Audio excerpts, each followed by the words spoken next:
Welcome everyone. We're here live at the BBNJ workshop at Radisson Hotel, Trinidad and Tobago. My name is Ariana Bire and I am the High Seas Youth Ambassador for Trinidad and Tobago. I'm joined here with Ryan Bachoo, our climate journalist and author. How are you doing today? Doing very good. Very exciting day. Thank you very much for being here with us. So as a journalist, how do you see the media's role in shaping public understanding of the BBNJ agreements and ocean governance? Right. So I think one of the most important things for the media to do right now is less about the BBNJ agreement and more about educating people about what biodiversity is, the importance of biodiversity, and the importance of biodiversity beyond national jurisdictions. I think unless you edify people on what these basic facets of life is, and I say basic because we live on an island. We're not actually small island states, we're actually large ocean states. And we in the Caribbean are so rich, so rich when it comes to biodiversity. We're like the richest in the world when it comes to biodiversity. Yet our people don't have a true understanding of what biodiversity is and how important it is to our livelihoods on a day-to-day basis. So I would start by saying that really we ought to edify people as the media.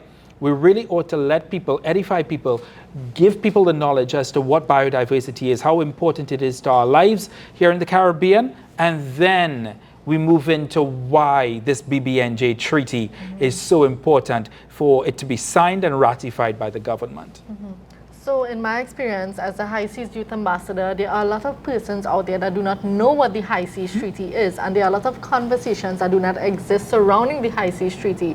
But in your experience, what has stood out to you the most in moderating conversations on the high seas and climate justice in the Caribbean context? A lot of people, I'm shocked sometimes, they don't understand how important the ocean is to our lives. And I'm not just saying us Caribbean people, but citizens of this world.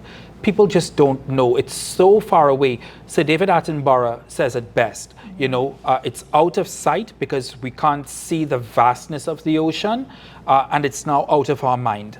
And I think that strikes me every single time, that people seem to think that the land we live on is far more important than the seas that surround us, when it's actually the other way around. I think that surprises me most times. Yes, I agree. And in your experience, how can storytelling or journalism help connect the youth diaspora and communities to the importance of the high seas conservation? I would go as far as saying that it's the most important tool right now.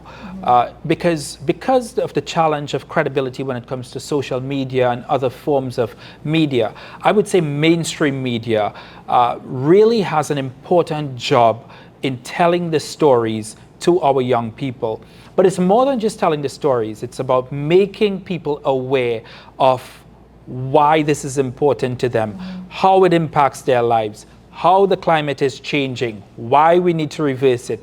We need to give, and we need to break it down to them. We can't give them technical jargons that the High Seas Youth Ambassador is accustomed to. No, we need to break it down even simpler to those people who don't know about the topic and who quite frankly don't care about the topic because it's too boring for them. We need to actively engage with them and let them understand why their day-to-day lives is changing outside, why the sun is so much hotter, why the rain is falling so much more violently, why the winds are so much stronger now than ever before. Those things, I think, if we could start doing those things, Ariana, I think we'll be on our way to not only signing, but really ratifying the BBNJ Treaty.